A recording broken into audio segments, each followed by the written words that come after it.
자, 이번 시간에는 우리 교재의 169페이지 1월 13일 거래 3번 입금전표 작성하기 여기서부터 해보도록 하겠습니다.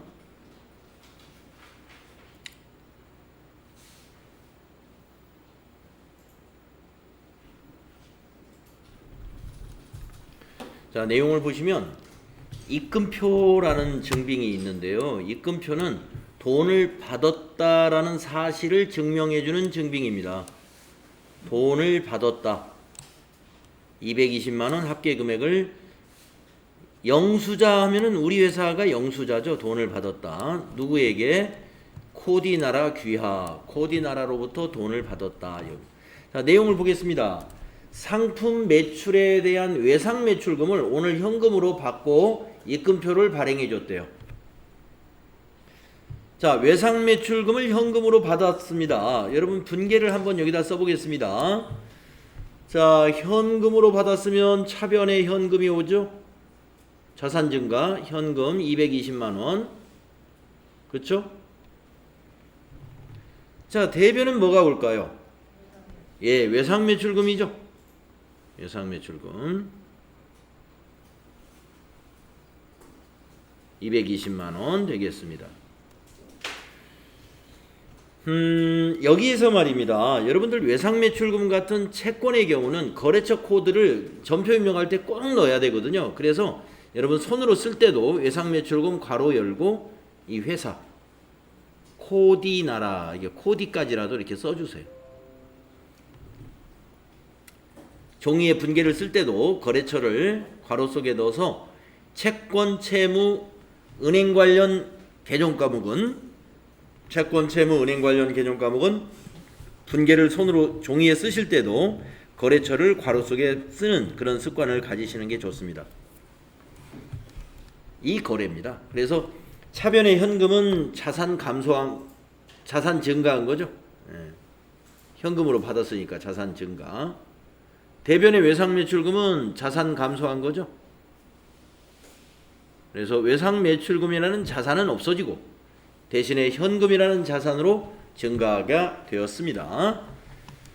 자, 전표 입력을 하겠습니다. 날짜는 1월 13일입니다. 자, 여기 날짜 13일로 고쳐주시고. 그런데 여러분 이 더존 프로그램에서 데이터를 입력할 때 여기 13을 입력하기 위해서 이게 더블 클릭해 가지고 커서를 넣는다든가 이럴 필요가 전혀 없습니다. 그냥 이 상태에서 이 파랗게 돼 있는 상태가 커서가 이미 들어간 상태예요. 그래서 거기다 그냥 바로 13일 이렇게 넣으시면 돼요. 더블 클릭해서 커서 깜빡거려 가지고 입력하려고 시간 낭비할 이유가 없다는 것입니다. 자, 현금과 무관한 거래예요. 그래서 밑에 여기 구분란을 보시면은 여기 차변은 3번, 4번은 대변입니다.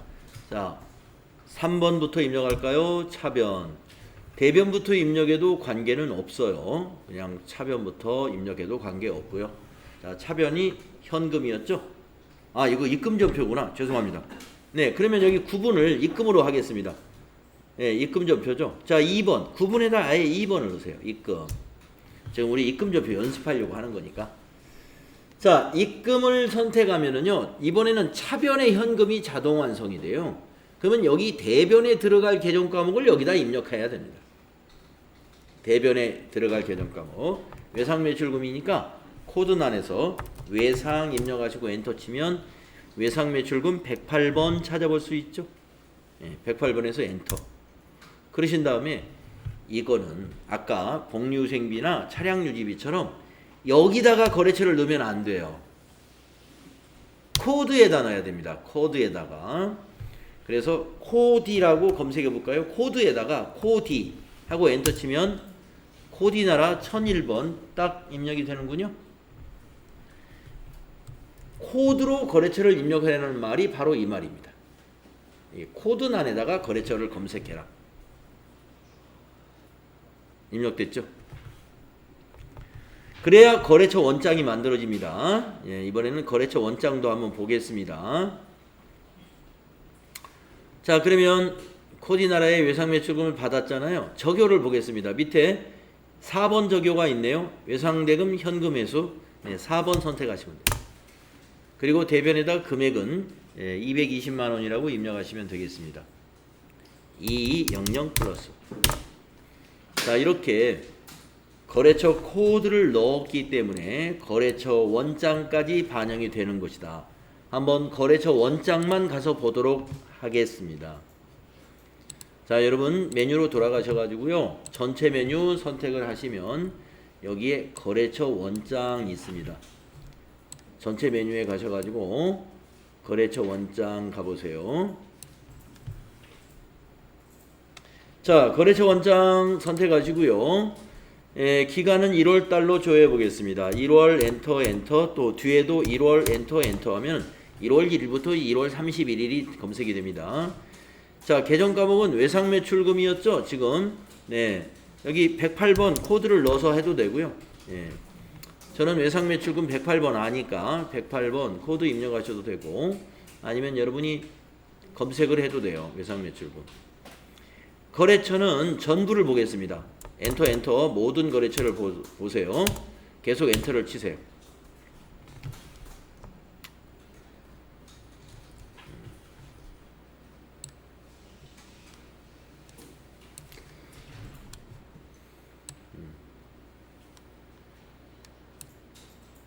계속 엔터를. 자, 우리가 지금 거래처 원장이라는 장부에 와서 기간은 1월 달로 조회를 했고요. 계정 과목은 108번 외상 매출금을 선택을 해서 거래처 분류는 그냥 엔터로 쭉 지나왔습니다. 그러면 모든 거래처가 보이는데 지금 우리는 코디나라 거였어요. 코디나라의 코드가 1001번이죠. 그래서 1001번 코디나라에 전기에 외상 매출금이 470이 있었는데 전기에서 2월 된 게 이번에 대변에 220 외상 매출금이 대변에 간다는 것은 감소했다는 겁니다. 그래서 코디나라의 외상 매출금 잔액은 현재 250만 원이다. 이렇게 나오죠. 요 220만 원 반영됐지 않습니까? 그런데 제가 만약에 일반 전표에, 여러분은 하실 필요 없고 일반 전표에 가서 이 코드를 한번 지워볼게요. 스페이스바로 지우고 코디나라 한글만 남겨놨습니다. 남겨놓고 거래처 원장을 가서 다시 한번 조회를 눌러볼게요. 위에 조회를 눌렀습니다. 그랬더니 코디나라 전기 2월 470이 그대로 아직도 잔액이 470이 있어요. 220만 원 갚았는데, 아니 우리가 받았는데 여기 대변에 오지 않죠. 거래처 원장에. 하지만 외상 매출금에는 나와 있어요. 거래처 원장에는 안 나와 있지만 우리가 외상 매출금이 대변에 갔다, 외상 매출금이 감소한 거는 반영이 돼 있어요. 가볼까요? 네, 제가 한번 가보겠습니다. 총계정 원장에서 엔터 쳐가지고 외상 매출금 1월 달에 요 220만 원 분명히 감소했습니다. 대변에.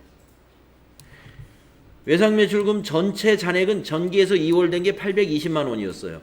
코디나라에서 220 받았으니까 이제 잔액은 600이 됐는데 원장에는, 총계정 원장에는 반영이 됐지만 아까 어디에는 반영이 안 됐어요.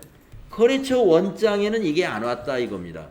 거래처 원장의 잔액은 아직도 820만 원이에요. 이 잔액이. 이 두 개 더하면 820만 원.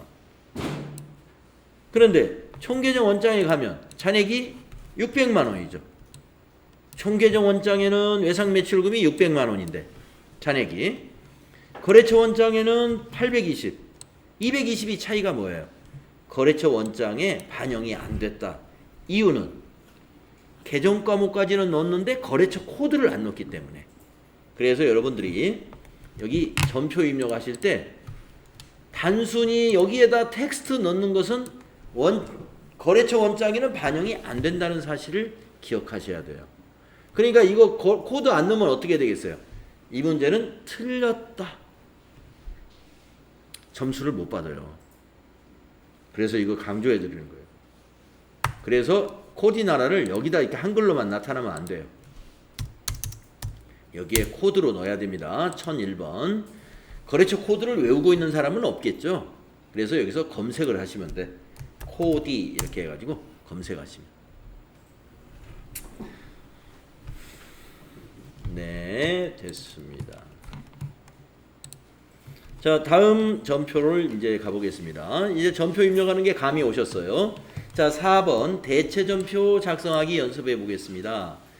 신용카드 매출 전표네요. 신용카드로 뭐를 했나요? 식사를 했군요. 그런데 여기에도 부가세가 있네요. 8,000원 부가세가. 부가세 있으면 메인 매출 전표에 원래 넣어야 되는 것이죠. 그런데 왜 일반 전표 연습 문제로 나왔을까? 식사를 누가 하고 했어요? 예, 거래처 직원하고 매출 거래처 직원하고 식사했어요. 그러면 이게 개정 과목을 우리가 회사에서 아까 야근식 때는 복리후생비로 처리했습니다. 그러면 매출거래처 직원하고 식사한 것도 복리후생비가 될 수 있을까요? 예, 접대비입니다.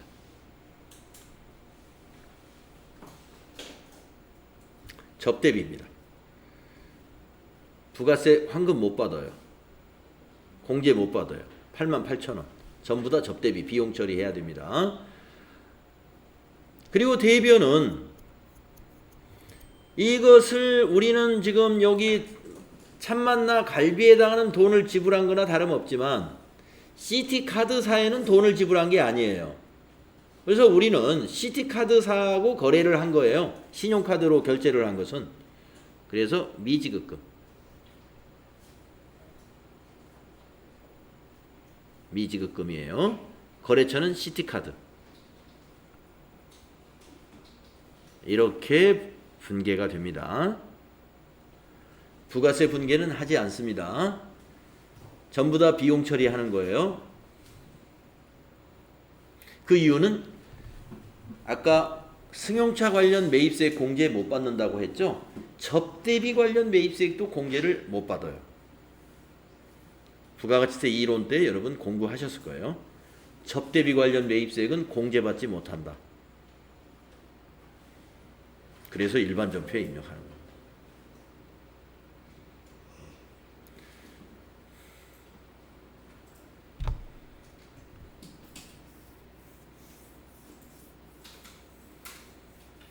그런데 만약에 말이죠. 참만나 갈비에서 식사를 하고 세금 계산서를 받아왔다고 한번 봅시다. 카드 매출 전표만 받아온 게 아니라 카드 결제했어요.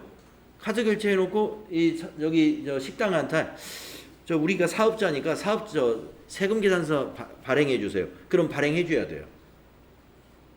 여기 신용카드 결제도 하고 또 세금 계산서 발급해 달라면 해 줘야 됩니다. 만약에 그래가지고 참만나 갈비가 발행한 세금 계산서를 발급받아 왔으면 그것은 메인 매출 전표에 입력합니다. 그러면 세금 계산서 해달라고 그래가지고 매입세 공제 받으면 되지 않느냐? 못 받아요. 메인 매출 전표에 입력할 때 그것을 공제 못 받는 유형으로 선택해서 입력해요. 자, 그러니까 공제 못 받는 접대비 관련된 거라든가 승용차 관련 매입세액은 공제 못 받기 때문에 일반 전표에 입력한다고 말씀드렸습니다. 하지만 메인 매출 전표에 입력하는 경우도 있다. 그것은 세금 계산서를 발급해 왔을 때. 예를 들어서 아까 SK 성동 주유소에다 기름을 넣었는데 그냥 현금용 수증을 받아온 게 아니라 세금 계산서를 요구해가지고 우리가 세금 계산서를 주유소에서 받아왔어요. 그러면 그건 메인 매출 전표에 넣어야 돼요. 그런데 입력할 때 공제받지 못하는 것이다 라고 표시해가지고 넣어요. 그 요령을 이제 나중에 여러분이 배우실 거예요. 네, 배우실 거예요. 왜냐하면 세금 계산서는 무조건 메인 매출 전표에 입력을 해야 되기 때문에 그래요. 예, 세금 계산서 발급건은 이것저것 따지질 않습니다. 세금 계산서는 무조건 메인 매출 전표에 넣는다. 그런데 그러면 공제 못 받을 것도 받는다고요? 그건 아니에요. 못 받는 방법으로 입력하는 방법이 있어요. 예. 세금 계산서를요, 일반 전표에다가 입력을 했을 경우는 어떻게 해요? 신고 불성실 가산세.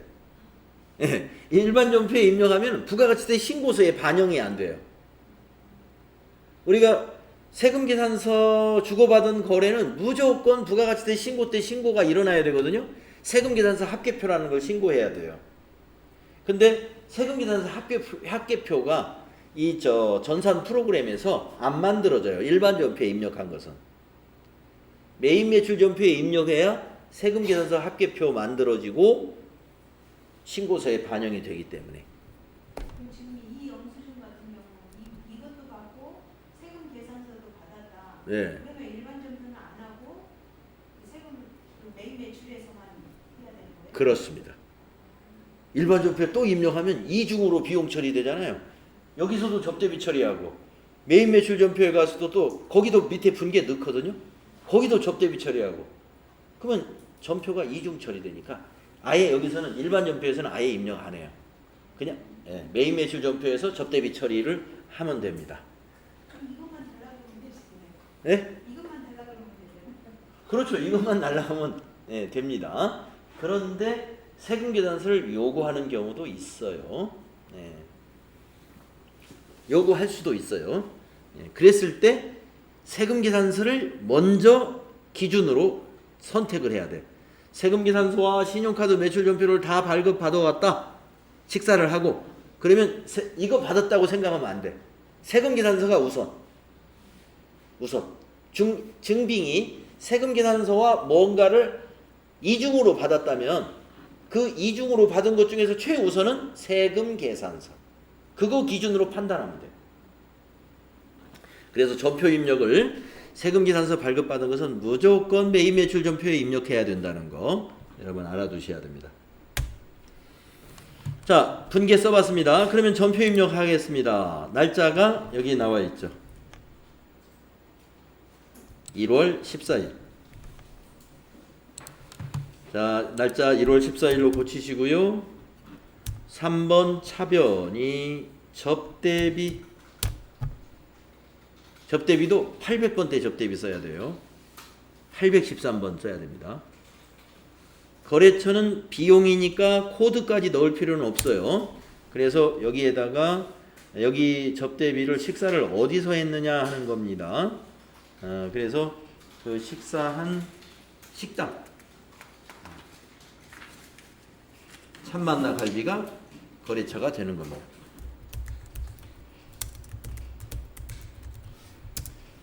적요를 한번 골라봅시다. 거래처의 접대비를 신용카드로 결제한 거죠. 그런데 법인과 개인이 뭐냐면요. 법인카드로 결제했느냐 개인카드로 결제했느냐 이거예요. 우리가 아마 이 시티카드 아마 카드 여기 한번 들어가 볼까요? 우리 그 거래처 등록을 우리가 할 때 카드사에 시티카드 법인카드 만들어 놨어요. 그러니까 이건 법인카드라고 봐야 되죠. 그래서 전표 입력할 때 여기 적요는 1번 적요 쓰면 됩니다. 접대비로 신용카드로 법인 신용카드로 접대했다. 금액은 부가세 포함해서 88,000원 이렇게 입력하시면 되고요. 자, 차변 입력했으니까 이게 대변을 입력해야 돼요. 4번 대변은 미지급금 미지 입력하고 검색해 보시면 미지급금이 253번이에요. 거래처는 시티카드사입니다. 시티를 코드로 넣어야 돼. 이거는 코드. 그래서 99601. 자, 적요를 찾아볼까요? 없습니다. 위에 거 이런 적요는 위에 거 복사하고 지나가면 돼요. 엔터로 복사하시면 돼요. 그리고 대변에다가 88,000원 입력합니다. 88 플러스 엔터. 자, 이제 끝났습니다. 차변의 접대비, 대변의 미지급금, 밑에 분계 내용 보실 거예요.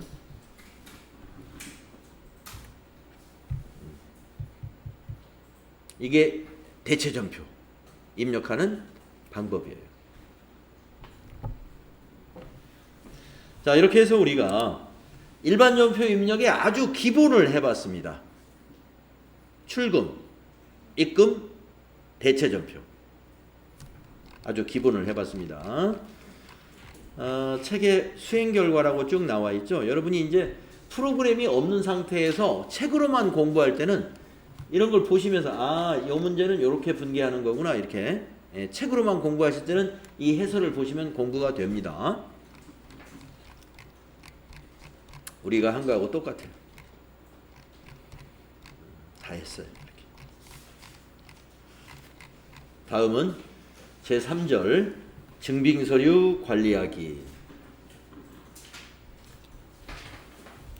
우리가 이제 요즘은 그 증빙서류 관리하기가 굉장히 수월해졌습니다. 전부 전자화돼 가지고 예를 들어서 아까 그 신용카드 매출전표 같은 거 옛날에는 종이로 다 받아가지고 그걸 전부 다 관리했어야 돼요. 붙여놓고 그랬는데 지금은 국세청으로 어떻게 돼요? 다 전송됩니다. 국세청에 전송된 자료를 그냥 영수증 다운받아서 이게 인쇄하면 돼요. 보관이 아주 전자 형태로 돼 있어가지고 너무 좋습니다. 현금 영수증도 마찬가지예요. 현금 영수증 없다고 그래서 비용 인정 못 받고 그러지 않아요. 현금 영수증 딱 그 기계에서 발급되잖아요. 국세청 자동 전송. 예, 아주 잘 돼 있죠. 세금 계산서는 어떻습니까? 요즘은 대부분이 다 전자 세금 계산서예요. 전자 세금 계산서를 거래처가 발급하잖아요. 발급한 날 다음 날까지 국세청 전송이 의무화되어 있어요. 그래서 그것도 국세청 전송. 그래서 이렇게 전자화되어 있는 국세청의 전송이 자동화되어 있는 이런 증빙은 관리에 어려움이 없다고 봐도 돼요. 굉장히 수월합니다. 홈택스에 가서 다 다운받고 거기서 증빙을 증명하면 됩니다. 홈택스는 국세청의 사이트죠. 자, 그런데 여기서 증빙서류 관리는요, 그것만이 아니라 우리가 이 회사의 비용으로 처리하면서 전자 형태로 되어 있지 않은 다양한 증빙들이 있어요. 어떤 것들이 있는지 한번 살펴보자 하는 것입니다. 자, 증빙서류의 의의는 여기 내용을 보시면요, 회사의 비용으로 지출했다는 것을 증명하려면 그 증빙서류, 즉 영수증 같은 세금계산서 같은 증명할 수 있는 서류가 있어야 된다 이 말입니다. 예, 그게 증빙서류의 의의예요. 자, 기업은 경영활동 중에서 벌어들인 수익에서 지출한 비용을 차감해 가지고 그 이익에다가 세율을 곱해서 법인세를 납부하고 있는데 비용을 막 자꾸 올려요. 증빙 없이 막 올렸어요. 전표에 막 써넣었어요. 그러면 어떻게 되겠어요? 안 됐잖아요. 그래서 나중에 이 회사가 좀 냄새가 난다 그러면 세무실사를 나와가지고 이거 무슨 비용이에요? 한번 그 영수증 한번 봅시다. 확인하러 오게 된다 이거죠. 그러려면 어떻게 해야 돼요? 그것을 입증하기 위해서 지출 증빙을 잘 보관해야 되죠. 그래서 이 지출 증빙은요, 최소 5년을 보관해야 됩니다. 5년 이상. 그래서 지출 증빙이라는 것은요, 회사의 업무와 관련 있게끔 비용을 지출했다라는 걸 입증하기 위해서 받아놓은 영수증이다라고 보시면 됩니다. 그러면 증빙 서류의 종류에는 어떤 것이 있느냐? 기업의 경영활동에 직접적으로나 간접적으로 관련된 지출 거래이면 지출 증빙 서류를 수취하도록 하고 있다. 지출은 했는데 증빙 서류를 수취하지 않았거나 그 지출이 업무와 관련이 없다면 비용으로 처리할 수 없습니다 하는 겁니다. 증빙 서류에는 신용카드 매출전표, 조금 전에 만나갈비에서 식사하고 신용카드 매출전표 받아온 거, 그걸 말해요. 현금 영수증, 조금 전에 SK 성동주에서 기름 넣고 받아온 영수증 보셨죠? 세금 계산서 아직 안 보셨어요? 세금 계산서 메인 매출전표 입력할 때 우리가 볼 거예요. 계산서 아직 안 봤어요? 이것도 메인 매출전표 입력할 때 볼 거예요. 그러면 세금 계산서하고 계산서, 세금자만 있고 없고의 차이인데, 계산서는 면세 사업자가 발급하는 세금 계산서라고 보시면 돼요.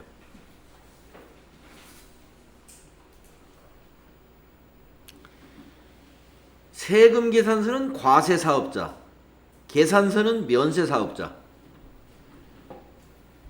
양식이 아주 비슷하게 생겼습니다. 두 가지 다 무조건 매입 매출 전표에 입력해야 됩니다. 무조건.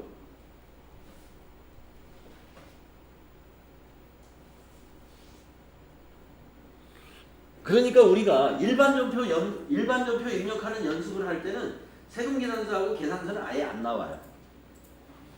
세금 계산서 계산서는 매입 매출 전표 입력 증빙이기 때문에 일반 전표 입력할 때는 세금 계산서와 계산서는 아예 문제를 안 낸다 이거죠.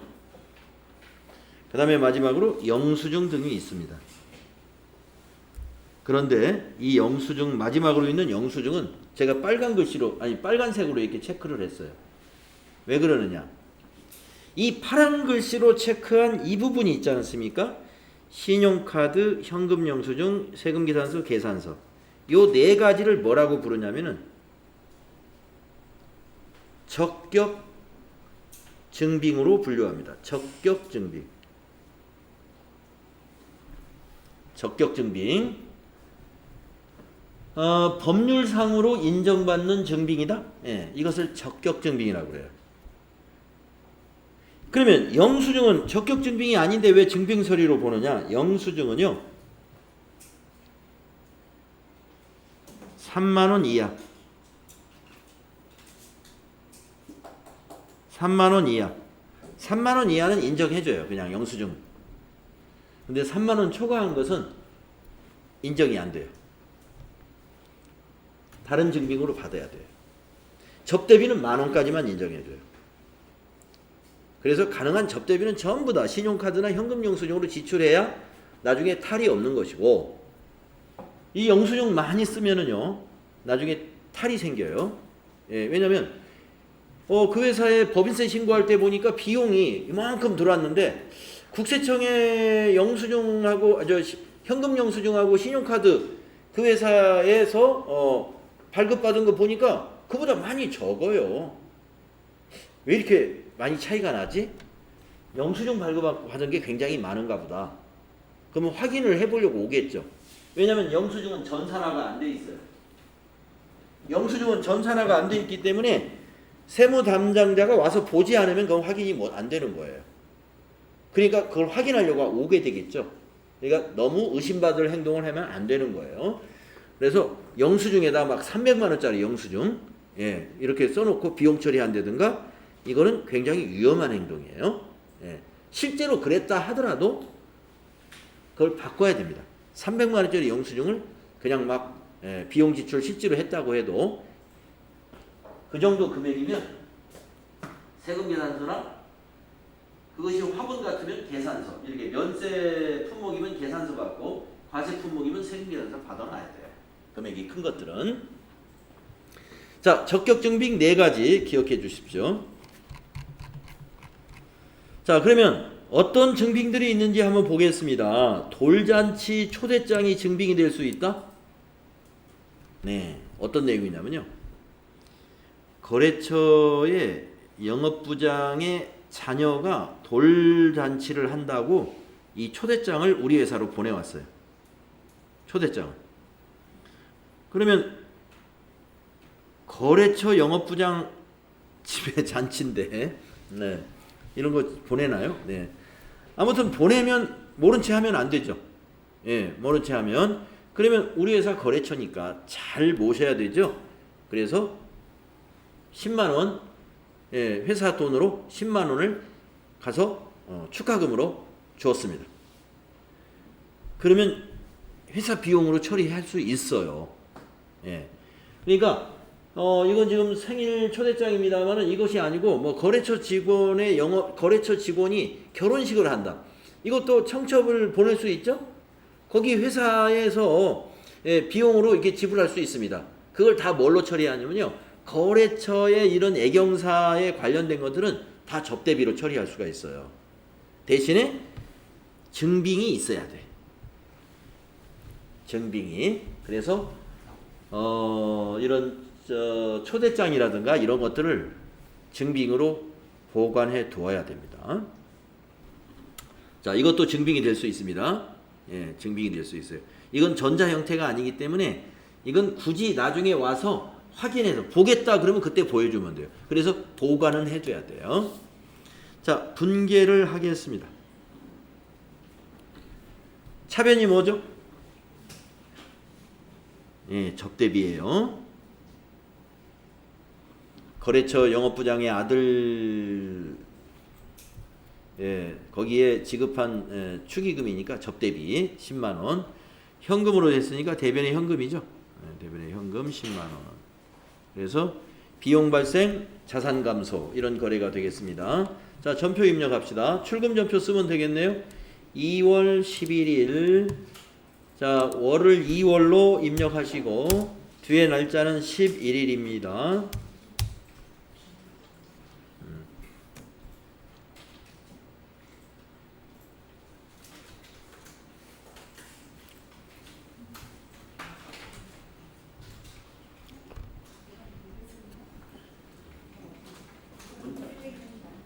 문제가 발생했어요?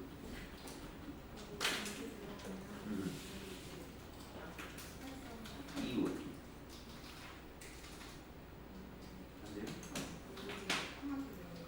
그렇죠. 그러면 자, 이렇게 아무것도 안 먹을 때는 쉬프트를 이 오른손으로 쉬프트 누르고 있어 보세요. 누른 상태에서 이걸로 스페이스바 한번 툭 쳐보세요. 네, 그리고 이제 입력해 보세요. 네. 2월이 아니고 2월 며칠? 11일. 네, 여기에서만 계속 이상현상이 왔어요. 자, 제가 또 하나 알려드리겠습니다. 네, 여러분들 그런 일이 가끔 있을 수 있어요. 지금 갑자기 여러분이 시험 보는 날이나 아니면 이렇게 연습하는 날 뭔가를 입력하는데 전혀 입력이 안 돼. 키보드에 아무 문제가 없어. 넘록에 불도 켜져 있고 한데 숫자를 넣는데 숫자도 입력이 안 되고 까딱도 안 할 때가 있습니다. 이 프로그램에서는요, 일종의 이거 버그예요. 버그인데 이것을 해결하는 방법이 있습니다. 자, 여러분 더존 프로그램에서 아무것도 입력이 안 된다. 지금 여기에 날짜를 2를 입력하려고 했는데 아까 2가 전혀 입력이 안 됐어요. 숫자 키에 이 넘록에 불이 안 켜졌으면 당연히 입력이 안 되겠죠. 그런 기본 사항이 다 이게 입력이 안 되면 이거라도 입력돼야죠. 여기 문자 키에 있는 거라도. 전혀 입력이 안 됐습니다. 그럴 때는 어떻게 하시느냐? 지금 해볼 필요는 없어요. 안 될 때 오른쪽에 있는 쉬프트, 우리 키보드에 오른쪽 쉬프트 잘 안 쓰죠 평소에. 예. 대문자 쓸 때 다 왼쪽 쉬프트 쓰잖아요. 자, 이거 해결할 때는 오른쪽에 쉬프트를 누른 상태에서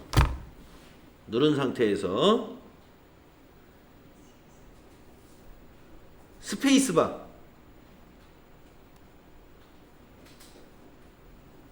있죠? 막대기 여기 가운데 띄어쓰기 하는 거 그거 한번 툭 치면 됩니다. 네. 그 다음에 이제 입력하면 잘 입력돼요.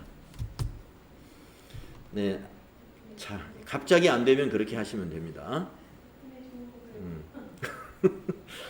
근데 어쩌다 그런 현상이 나오는지는 그건 모르겠어요. 원인은 몰라요. 어느 경우에 그런 경우가 가는지 그 원인은 아직 밝혀지지 않았는데 해결은 그렇게 하면 해결은 됩니다. 자, 그 다음에 출금 전표 써야죠. 밑에 1번 하면 출금이죠. 그리고 계정 과목은 접대비 800번대 써야 돼요. 813번. 자, 저는 접대비를 외웠어요. 이미 수업을 하도 많이 하니까 외워지겠죠. 외운 사람들은 여기서 접대 이렇게 검색을 안 해요. 접대 해가지고 엔터 친 다음에 813번 엔터 이렇게 안 하고, 자, 접대비 외웠다 그러면 여기다 813 이렇게 하는 겁니다. 일부러 코드를 외우려고 투자할 것까지는 없는데 자꾸 여러분이 지금처럼 입력하다 보면 이 코드에 눈에 들어올 때가 있어요. 아, 하도 많이 나오는 것은 외워집니다. 그 외워진 걸 일부러 안 해올 필요가 없어요. 입력이 굉장히 빠르니까. 그래서 여러분이 외워지는 것은 앞으로 검색하지 말고 그냥 타이핑을 직접 코드로 하십시오. 자, 접대비는 비용이기 때문에 거래처를 코드 관리까지는 할 필요는 없습니다. 그래서 그냥 지나가시고, 예, 여기에다가 누구한테 접대한 거죠, 이게? 네, 알 수가 없네요. 누구? 예. 멋쟁이 영업부장, 예, 멋쟁이 영업부장.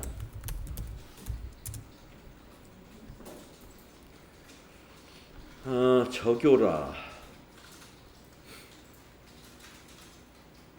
거래처 경조사비 10번 있네요. 10번. 예, 금액은 10만 원. 이렇게 입력해 주시면 되겠습니다. 그러면 밑에 분계 나오죠? 차변의 접대비, 대변의 현금. 다음 문제 또 증빙이 말이죠. 이것도 증빙이 될 수가 있어요. 이건 당연히 되죠. 우체국의 우편 등기 영수증, 당연한 거죠. 거래처에 상품 매출 관련 서류를 발송하고 등기 우편 요금을 현금으로 지급했습니다. 현금 거래이니까 출금좌표 쓰면 되고요. 분계를 쓰자면 대변은 현금이고 차변이 뭐겠습니까? 예, 통신비 되겠습니다. 통신비. 800번대 통신비예요. 자, 그러면 전표 입력해 주겠습니다. 2월 15일로 날짜 입력하겠습니다. 2월 15일 출금 1번 출금, 구분에서는 1번 출금, 통신비 814번 통신비. 거래처는 뭐 코드 관리할 필요는 없고 우체국이겠죠. 우체국. 적요에는 우편료 지급 2번 적요 쓰면 되겠네요. 적요 번호 2번. 예, 차변의 금액은 4,000원 입력하면 되겠네요. 4 플러스 엔터. 네, 아래쪽에 분계 보시면은 차변이 통신비, 대변의 현금 완성이 되었습니다. 자, 다음 증빙은 뭔가요? 다음 페이지로 넘어가서 보시면은 취득세 영수증. 당연히 이거 증빙되죠. 세금 낸 영수증인데. 그런데 취득세 조심하세요. 취득세는 비용이 아닙니다.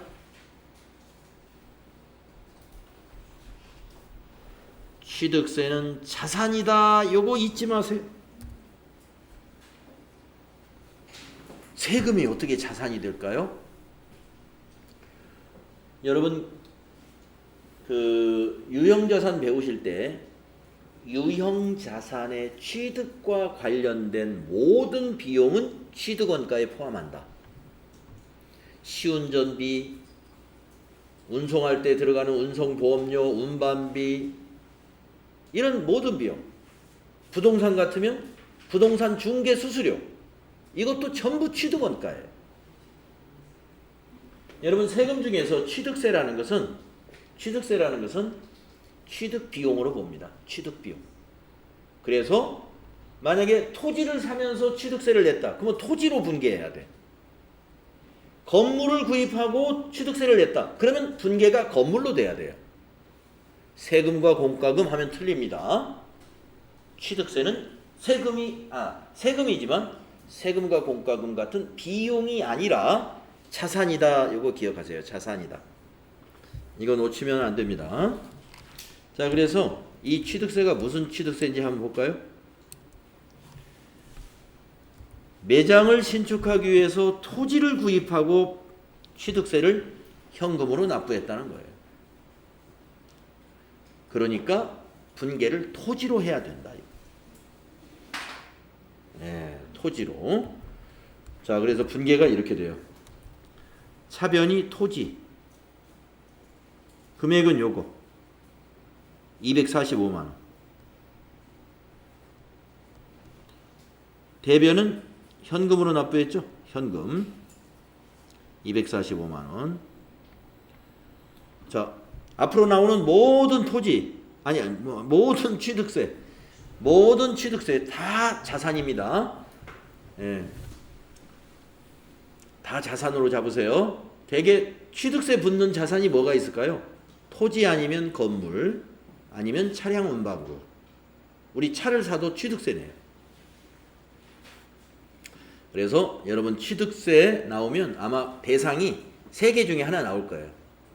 토지이거나 건물이거나 차량 운반구이거나 할 겁니다.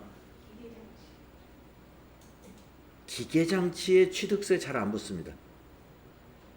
예. 기계장치 취득세 잘 안 붙어요. 자, 하여튼 뭐 기계장치 취득세 붙는 기계장치가 있을 수도 있어요. 예, 그 자세히는 모르니까 아무튼 대상이 뭐냐? 이 취득세가 무엇을 구입하고 취득세를 냈는가? 그 구입한 자산으로 봐라 이거예요. 아시겠죠? 자, 그러면 이제 전표 입력하겠습니다. 날짜는 이 날짜죠. 2월 20일이네요. 여기 2월 20일자 입력하겠습니다. 2월 20일 현금으로 납부했나요? 그러면 출금으로 할까요? 현금 납부했으니까 출금. 그러면 토지로 계정 코드는 토지입니다. 201번. 거래처를 코드로 넣을 필요는 없겠죠. 거래처는 무슨 구청에다 넣겠죠. 안 넣어도 됩니다. 거래처. 넣지 마세요. 거래처. 자, 적요는 1번 토지 구입 시 현금 지급. 아니구나. 토지 취득세. 예, 2번. 토지 취득세 현금 구입. 현금 지급 2번이고 금액은 2450 플러스 이렇게 되겠습니다.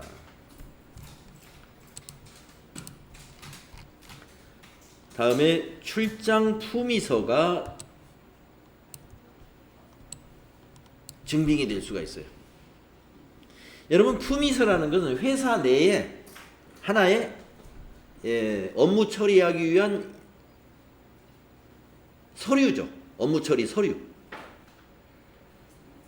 그러니까 내용을 보니까 영업부의 부장 오상식 씨가 2월 23일부터 2월 27일까지 대전, 대구, 광주, 부산을 매출거래처 관리하기 위해서 출장 가겠다고 지금 그 내부에 결제를 받으려고 하고요.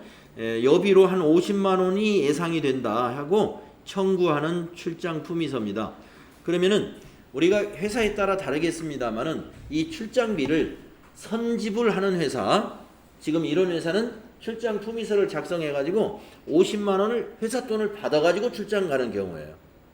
그런데 회사에 따라서는 후지불하는 회사도 있습니다. 우선 영업부 사원 보고 당신 돈으로 쓰세요. 그리고 나중에 영수증을 가지고 와서 청구하세요. 그런 후지불하는 회사는 이 가지급금이라는 계정을 이 경우에 회계 처리를 안 해요. 어차피 내 돈 쓰고 나중에 와서 청구해가지고 받을 거니까. 그런데 이 회사는 여비를 미리 받아가지고 하는 회사예요. 이때 우리는 회사가 돈을 주기 때문에 회사는 회계 처리를 해야 돼요.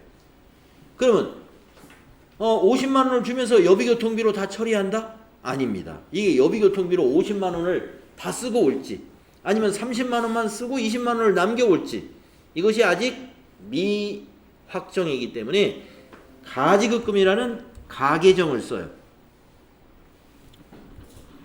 여러분 가지급금 그때 배웠을 거예요. 이론에서. 자, 그러면 분계를 한번 해봅시다. 현금 지급했죠? 여기 분계가 이렇게 됩니다. 가지급금은 거래처를 꼭 넣어야 돼요. 그래야 누구한테 돈을 받아야 되니까. 자, 차변의 가지급금 자산입니다. 가지급금 당좌 자산이었어요. 가로 열고 오상식. 예. 금액은 50이고요. 대변은 현금이죠. 현금 지급했으니까 현금 50만 원. 이렇게 분계가 되겠습니다. 그러면 전표 입력해 볼까요? 네. 2월 23일 날짜네요. 2월 23일로 전표 입력해 보겠습니다. 2월 23일 현금 지급했나요? 그러면 출금 전표 쓰시고 출금으로 하시고 계정 과목은 대변은 현금이니까 차변은 가지급금 가지하고 엔터 치시면 검색이 됩니다. 거래처는 오상 코드에다 오상을 걸어야 돼요. 왜냐? 가지급금은 반드시 거래처가 있어야 됩니다. 그래서 개인별로 거래처 코드를 만들어요. 예. 그래서 우리가 여러분들 거래처 등록할 때 오상식 주민번호로 거래처 등록했던 거 기억나실 거예요. 가지급금 때문에 거래처를 만들어 놓은 겁니다. 반드시 코드로 넣어야 됩니다. 자, 적요는 업무 가지급금 지급이라는 2번 적요가 여기에 해당이 됩니다. 2번. 금액은 50만 원. 이랬다가 나중에 이제 오상식 씨가 출장을 마치고 돌아왔을 때 그때 여비교통비로 대체를 시키는 분계를 합니다. 네. 자, 여러 가지 증빙. 품위서도 증빙이 될 수 있다. 네. 자, 쉬었다가 하겠습니다.